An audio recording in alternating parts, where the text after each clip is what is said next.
right, let's do this. Welcome, ladies and gentlemen, back to another edition of Uber Farmer Cigar Garage Talks. Yep, still in the garage. Hoping I can get out on the deck here soon, but it's probably going to be another week or two. First off, happy St. Patty's Day to everyone. This video will come out the day after St. Patrick's Day. Interestingly enough, I'm recording it the day before St. Patrick's Day on Saturday. As many of you guys might know, I gave up alcohol for Lent. That was one of the things I gave up. The only time we're allowed to kind of relax our Lenten resolutions is on Sunday. So I've been shooting these videos on Sunday. But this Sunday I've got to be pretty much everywhere across the UP. So you might be asking, well, are we going to switch then? Are you switching your Sunday for your Saturday? Oh, no, no, no. I'm going to be drinking a Guinness Zero. I've never had the non-alcoholic version of Guinness. I wanted to give it a try. Going to give it a little bit of a review here. What are we smoking, though? The Knuckle Sandwich by Espinosa. Good little cigar, little Connecticut cigar here.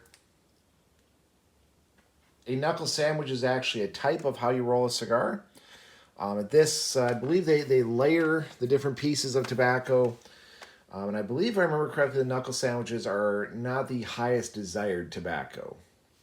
I believe it's kind of what's left over, the cuttings or trimmings they sometimes call it. Not the true floor sweepings that a lot of cheap cigars are made out of, but kind of they layer together the leftovers to make these cigars. Pretty good little cigar. So let's try this here. I'm curious. I've never had the Guinness Zero. There are a lot of non-alcoholic beers and cocktails that are coming out. Well, it foamed up really nice. Let's see if I can do the proper pour right off the top. It's been a while since I poured a Guinness.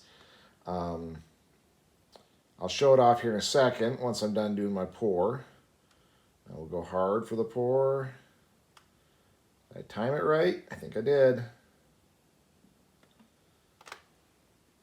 This one actually, just like some of the Guinnesses, has a little plastic ball inside. And would you look at that? I still got it. I can still pour my Guinness. I think I mentioned this before. The baseball cap I wear actually is a Guinness baseball cap. It's got a bottle opener, the harp.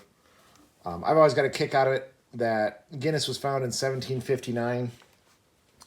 So the founding fathers hypothetically could be sipping on Guinnesses as they are drafting out the Declaration of Independence. As Guinness was made, started 20 years before we were a country. As far as the non-alcoholic Guinness,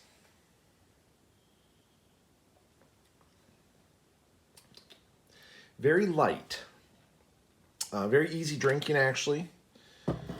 There's a little bit of alcohol, if you guys know.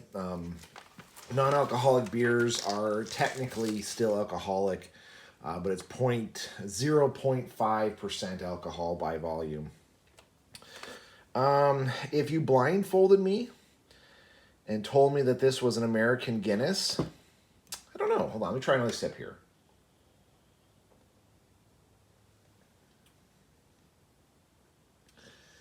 It's like a watered down Guinness. It's not bad, don't get me wrong. I've had my share of non-alcoholic beers. That was okay. It's got the head, it's nice. It's got the foam, which I thoroughly enjoy. If you had someone who didn't know much about Guinness, that's a good one to start them off on. Actually, to be honest with you, that's a good what they call gateway. Gateways into drinking darker beers, because it has the characteristics of a darker beer, but it's watered down. It is nice. That is something that would go good more with a meal than it would be in a meal itself. If you've drank Guinness, a lot of the Guinnesses, they're thick. And that one, again, it's kind of watered down. It's not bad. Not like some of the non-alcoholic beers I've had, which are just water, basically murder to get through. That one's got some flavor, got a little bit of complexity. Yeah, not bad. I could actually see myself having some of these around when I want the taste of beer, I want the flavor of beer, I want the experience of beer, but I don't necessarily want the alcohol. So well done, Guinness. Well done. It's always hard. I don't know if any of you guys ever tried making your own near beers or non-alcoholic, quote unquote, non-alcoholic beers. They're usually in home brewing communities called near beers because you still let them ferment just for like a day or so. A buddy of mine makes some of the most delicious root beers. He lets his kids drink them. I mean, I've had quite a few. And again, they have like 0.5% alcohol by volume, almost no alcohol in them, but they do have a little bit. He uses that to carbonate them. And it's pretty good. I'm not going to lie. Those root beers are good. I had other sodas. One time I tried to make a soda, but I had a runaway fermentation. So I put it in, it started fermenting. I left it overnight, and it was already up to like 2% alcohol. So I decided to abandon making that into a near beer for my kids and for me to enjoy and just finish it off. It actually turned out to be a really good wine. It was supposed to be a cherry pop, but it had a runaway fermentation that I couldn't stop in time. So it was already too high for my kids to drink. So we had a nice, I got a nice cherry wine out of it when it was supposed to be a cherry soda. Yeah, anyway, there's my kind of my review. I don't know if like I said, I probably would get that again. I think I would. I think I would definitely get the Guinness Zero again. Yeah, it is an interesting flavor. I'm glad I got it. I'm glad I decided to try that. It is watered down. The flavor is kind of actually dissipating the more I leave it there. But as far as having something that I could definitely say, well, that's a beer.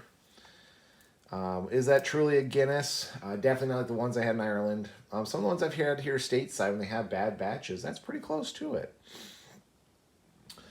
Yeah. Kind of on that, I mean, I don't want you guys to think that I've been doing this awesome job, by the way, with my Lenten. I have not done a Lenten update. So I guess this will be my update and my talking about the Guinness non-alcoholic beer. But yeah, I don't want you to think that I've been doing this awesome, great job with my Lenten resolutions. I have not. I've struggled quite a bit, fallen quite a bit. But as a priest friend of mine says, that struggle means something, right? If it was all super easy and you always were able to accomplish your Lenten resolutions, then that probably tells you should be trying something harder. If it's almost unattainable, maybe you should back down on some of your resolutions. This year it's been a good struggle.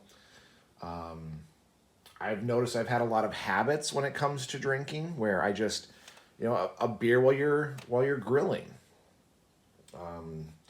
Do I need a beer to grill? No, but do I usually drink a beer when I'm grilling? Yeah. Or do I need to grill to drink a beer? No, but I do drink a beer while I grill. A habit for me. So that's interesting. I didn't have any withdrawals, which I was really happy about. I was getting a little concerned that I was going to get some withdrawals because I had been drinking quite a bit leading up to Lent. Thank you, God, for helping me to not have withdrawals. Again, the only thing that kind of got tricky is I got into the habit of having a beer when we watched a movie, or again when I was grilling or with dinner. I did not switch to any other non-alcoholic beers during Lent. I wanted to try to not trade one for the other. I wanted to actually try to be pure with it and just not drink beer at all. Like I said, definitely slipped up quite a few times. I did catch myself trading beers for pops. So instead of drinking beer, I was drinking pop at night or drinking pop with a meal, which, okay, I technically didn't give up sodas and pops, but it's still not as healthy as it could be. Yeah, I'm feeling good about Lent, though. We're doing great. We're almost done. We got 2 weeks left. Easter's just around the corner. So yeah, who knows? Maybe I'll start mixing in some more of these non-alcoholic beers into the mix there. Maybe that'll help me kind of curb my my temptation or the habits if I throw non-alcoholic beer in there. So it kind of suffices that that craving, but at the same time it helps me to minimize how much alcohol I'm taking. We'll see. Anyway, if you do looking to cut alcohol out, but you still want some beer taste, I do recommend the Guinness Zero. It's nice. I don't mind it at all. 60 calories. Is that for the whole can? Looks it. Yeah, about 60 to 80 calories. So the serving size on this can is 1.25. 80 calories, that's not bad. Anyway, folks, there's my little Lenten update. There's my review of the Guinness Zero. Yeah, happy St. Patrick's Day. I will not be doing a St. Patrick's Day video because I'm going to be everywhere tomorrow. But next week, I'm pretty sure we'll have a regular Palm Sunday video. So hopefully you enjoy that. Anyway, folks, I hope you're having a wonderful week. I hope your Lent is going great. And stay safe out there. We'll see you on the next one.